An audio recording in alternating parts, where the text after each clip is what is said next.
c'è nessun caso ancora, la pediatria nostra non è ancora rilevato nessuno e speriamo che non succeda niente. È chiaro che stiamo attenti come laboratorio, dottoressa Vian, proprio per verificare se dovremo avere qualche segnalazione, in tal caso ci muoveremo, insomma. Epatite acuta pediatrica di origine sconosciuta. Al momento non ci sono casi in provincia di Treviso, ma l'allerta è alta dopo i casi, 7 ad ora le segnalazioni in varie parti d'Italia, di epatiti di natura ancora da definire tra i bambini, che causano forme acute anche molto gravi, come quella che ha colpito un bimbo di 4 anni di Prato, trasferito al Bambin Gesù di Roma, per il quale non si esclude un trapianto di fegato.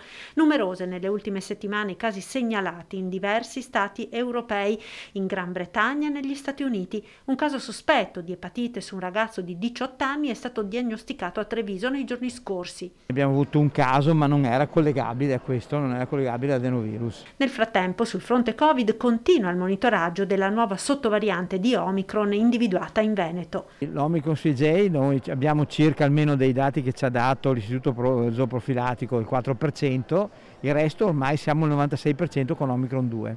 Stenta a decollare la quarta dose di vaccino destinata agli anziani over 80 e ai fragili, anche perché numerose sono le persone che sono già state contagiate. Per cui l'obiettivo nostro è intorno al 50%. Siamo al 21,6%, speriamo adesso di dare un'accelerata in tal senso.